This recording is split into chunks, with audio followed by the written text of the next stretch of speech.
So, hallo Leute, heute geht es in dem Video darum, dass wir eine Logitech Maus reparieren wollen, beziehungsweise da sind die rechte und linke Maustaste kaputt. Die müssen wir austauschen. Dazu werden wir die Maus jetzt zerlegen. Ich habe die Pads schon abgemacht, wie man sehen kann, und danach werden wir dann zwei neue Schalter einlöten. Ich muss mal gucken, ich hatte sie schon mal offen, aber das ist auch schon eine Weile her. Und ja, keine Lust gehabt, andere Maus gehabt. Naja gut, jetzt ist dann wohl die Zeit gekommen, dass wir sie doch mal reparieren und sie noch als Zweitmaus benutzen. Dann fangen wir mal an, sie auseinanderzuschrauben und dann schauen wir mal, was da drin ist. Ich glaube, ich habe sie damals noch nicht mal mehr richtig zusammengebaut, dass ich die Stecker losgelassen habe, aber das tut ja hier alles nichts zur Sache. Soll ja eh nur ein ganz kurzes Video werden. Wir wechseln dann nachher aufs Mikroskop und auf die 4K-Kamera, dann kann man vielleicht noch ein bisschen mehr sehen beim Löten und so. Mal gucken. Weil das ist ja jetzt erstmal nur zum Zerlegen. Warum ich das mache, ist ganz einfach der Grund, die Maus ist nicht schlecht, sie funktioniert eigentlich recht gut, ist auch zum Zocken immer noch geeignet, obwohl sie nur 1800 dpi hat, wenn man sich dran gewöhnt hat. Der Sensor ist recht genau und ja, deswegen werden wir die halt mal versuchen zu retten. Ja, hier sieht man schon, ich hatte die Stecker habe ich abgelassen damals, da habe ich gar nichts mehr dran gemacht. Hier ist auch zum Beispiel der Stecker schon ab, sonst hätte ich es auch gar nicht abgekriegt, fällt mir gerade so auf. Ja, dann nehmen wir das Mausrad mal raus, damit es uns nicht wegfällt. Das ist ja bei jeder Logitech gleich. Und dann schrauben wir mal hier vorne die Schalterplatte runter, weil das ist ja das, was wir im Endeffekt brauchen, wo wir dran müssen.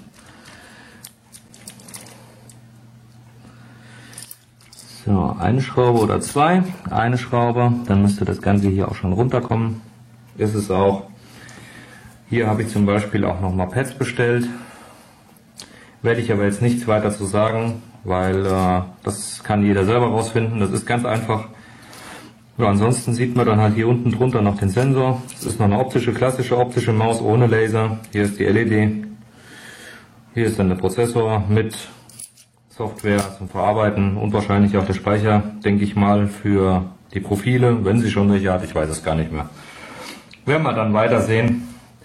Mit dem Teil gehen wir auf jeden Fall jetzt erstmal zum Mikroskop und zur anderen Kamera und dann gucken wir mal. Ein bisschen hin und her testen mit der Kamera, läuft jetzt auch alles. Ich habe jetzt dann die Platine unter dem Mikroskop liegen und filme halt nebenher dann mit der großen Kamera noch.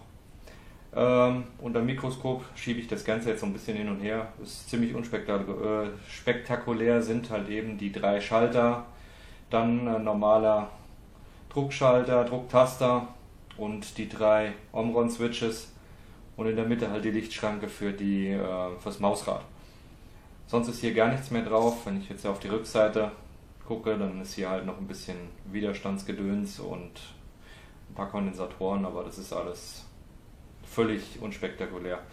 Wir werden jetzt halt eben dann rechte und linke Maustaste wechseln. Das wäre dann der hier und der hier.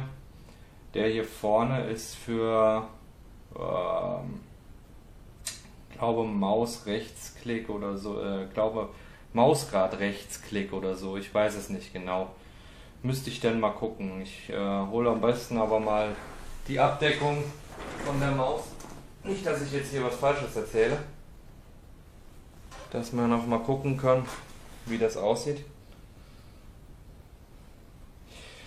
So, rechte Maustaste, linke Maustaste.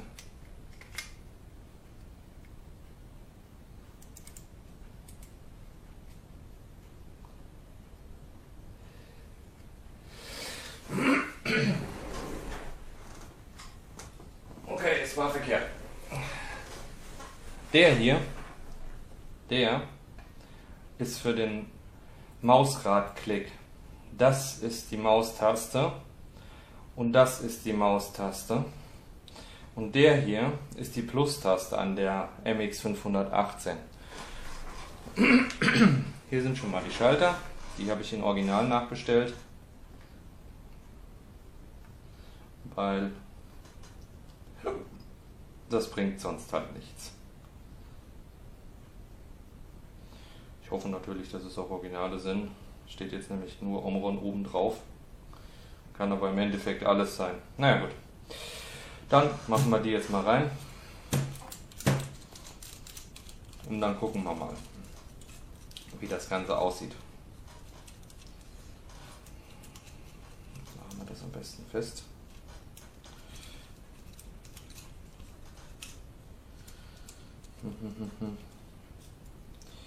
Ich glaube, am sinnigsten ist es, ich muss gar nicht festmachen. Jetzt ziehen wir mit den Lötlitze, ziehen wir erstmal das Lot runter, noch ein bisschen Flussmittel drauf.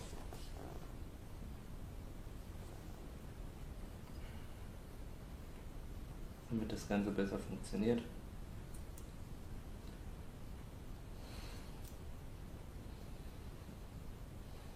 Weil die nehmen ja hier bleifreies Lot und das will nicht immer so, wie es eigentlich sollte. Ich denke, wir verzinnen das auch erst einmal mit normalem Lot. Dann fließt das auch gleich besser.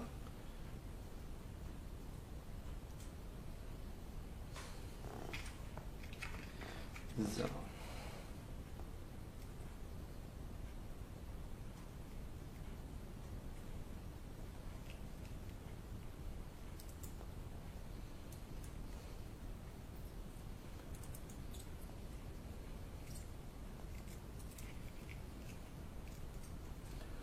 Schalter, um nochmal dazu zu kommen, haben halt einfach irgendwann aufgehört zu funktionieren.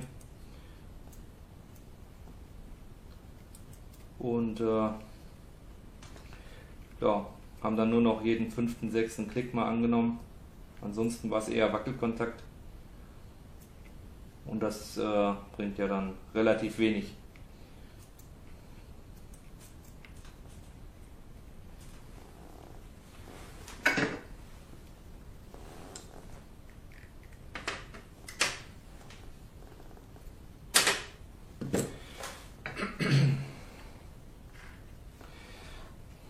Weil damit lässt sich dann halt nicht mehr wirklich arbeiten und spielen schon mal gar nicht. Also das ist dann ja so ein Ding zwischen unmöglich und wenn man Glück hat und die Maus hat mal einen guten Tag, ging es dann ein bisschen.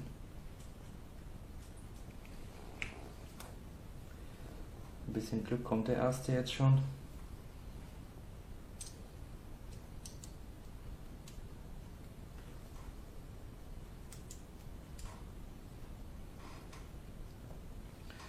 So, das war der erste. Der saß so rum drin. Den löten wir auch gleich wieder ein. Genau. Der kommt so rum wieder rein. Machen wir das Ganze noch ein bisschen sauber.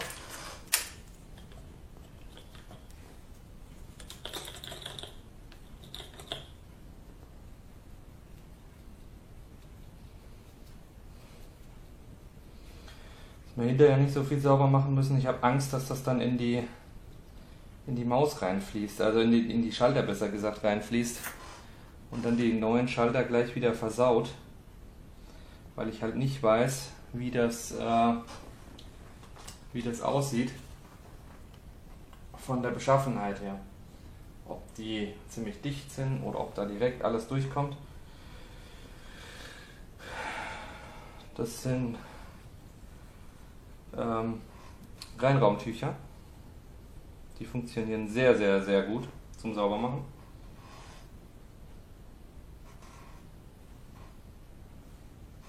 Jetzt müssen wir nur gucken, dass wir nicht den falschen reinmachen. Das wäre peinlich.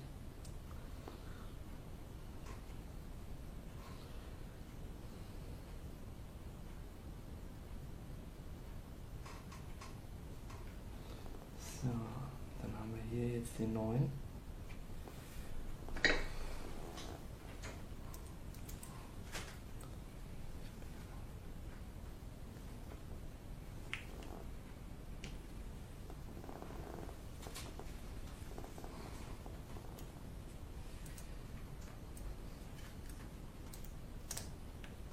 So, jetzt löten wir erstmal ein Beinchen in der Mitte fest und drücken gleich den Schalter noch ein bisschen an.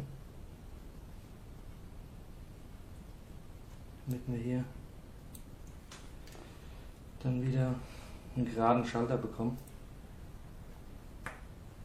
Genau, der gehört, der hat sich gerade nochmal gesetzt, dass der nicht irgendwie schief da drinnen sitzt. Dann klickt der nämlich nicht oder anders als er soll.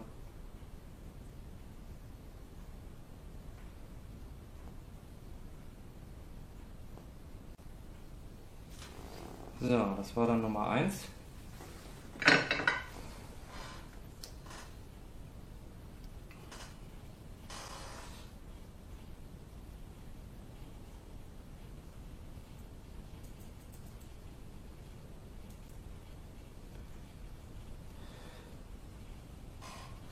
Passt, sitzt sehr gut. Und dann machen wir jetzt noch Nummer 2.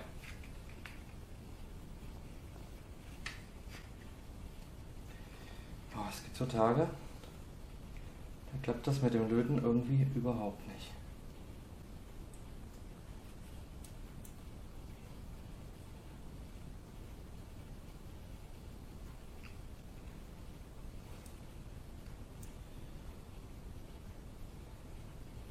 Aber da ich es mir für heute vorgenommen habe, ziehe ich das jetzt auch heute durch.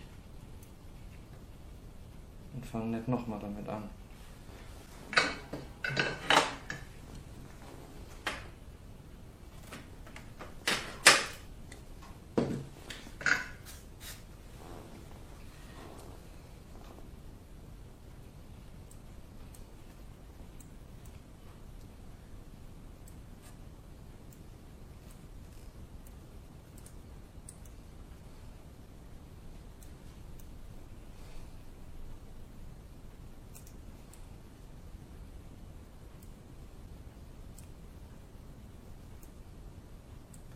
Die Endlötlitze will heute auch nicht so, wie sie soll.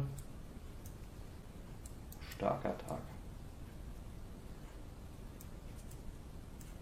Könnt ihr ja gerne mal in die Kommentare schreiben, ob euch das auch so geht. Dass mal so, wenn man mal eben was machen will, das dann gar nicht funktioniert. Gerade bei solchen einfachen Sachen ist das immer so ein bisschen nervig. Jetzt hängt das Scheißding da noch dran.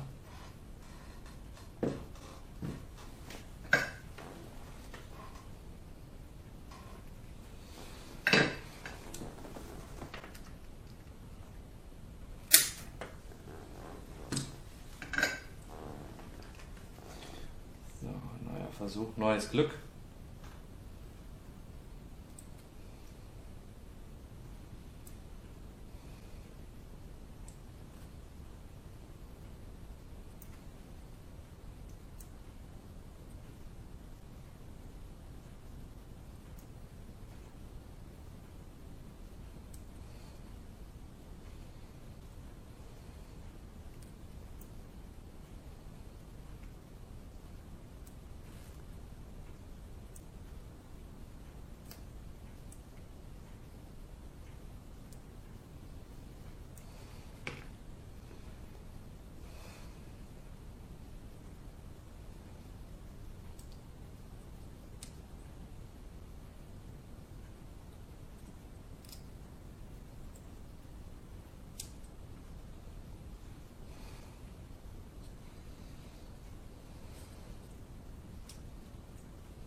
Der sitzt jetzt vorne, der Schalter.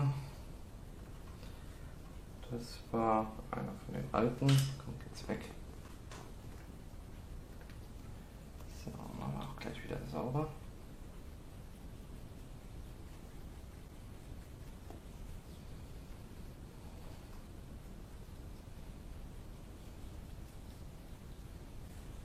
Dass wir da keine Schwierigkeiten kriegen.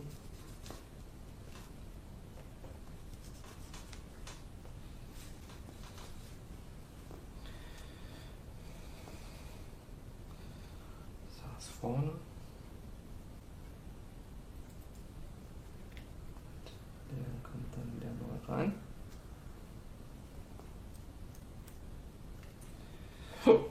Gleiches Spiel wie eben.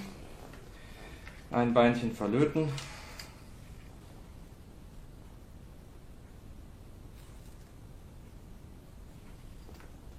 Dann auf den Tisch drücken, dass er sich setzt. Und dann war es das. Dann können wir auch gleich die anderen zwei verlöten. Vernünftig.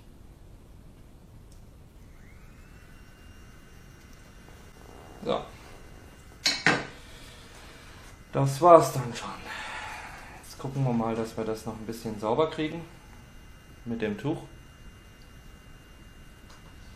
Nur so ein bisschen von unten wischen. Das ist alles mit Alkohol nur. Ist jetzt kein richtiger Platinenreiniger, weil je schärfer das Zeug, ich weiß nicht inwieweit das die Schalter beeinflussen kann, wenn man da zu viel guten Willen anlegt und hinterher vielleicht mehr kaputt macht als ganz. Und dann gucken wir uns mal die Lötarbeiten an. Das sieht eigentlich ganz gut aus. Ja. Sind schön verzinnt. Muss ich noch ein bisschen scharf stellen. Ja, das passt. Ja, das passt. Gut. Ja, das war's. Jetzt wieder zusammenbauen und dann ist alles in Ordnung. So, Zusammenbau erfolgt dann in umgekehrter Reihenfolge. Dann wollen wir mal gucken, dass wir das Ganze wieder in die Reihe kriegen, wo es hingehört, damit wir keine Probleme haben hinterher und irgendwas verkehrt ist. Das wäre fatal und unschön, weil wir wollen ja hinterher auch wieder eine normal funktionierende Maus. Hier werde ich dann nachher mal im Gaming-Test durchziehen und gucken, ob da irgendwelche Fehler auftreten.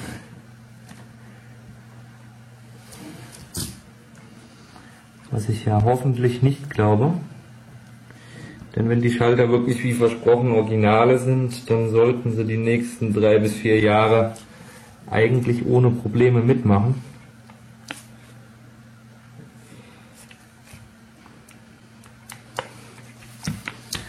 So, der Stecker kommt jetzt da rein. Dann ist der fest. Und dann haben wir hier im Deckel noch so einen schönen Stecker. Der kommt dann nämlich hier rein. In den hier. Damit das Ganze wieder funktioniert, weil da sind nämlich die ganzen Schalter drin, die oben an der Maus dran sind. Und dann wird im Prinzip eigentlich nur noch alles zusammengesteckt. Und die 3 Schrauben kommen wieder rein. Und dann werde ich jetzt, bevor ich die Füße dran klebe, das Ganze testen, damit da nichts schief geht.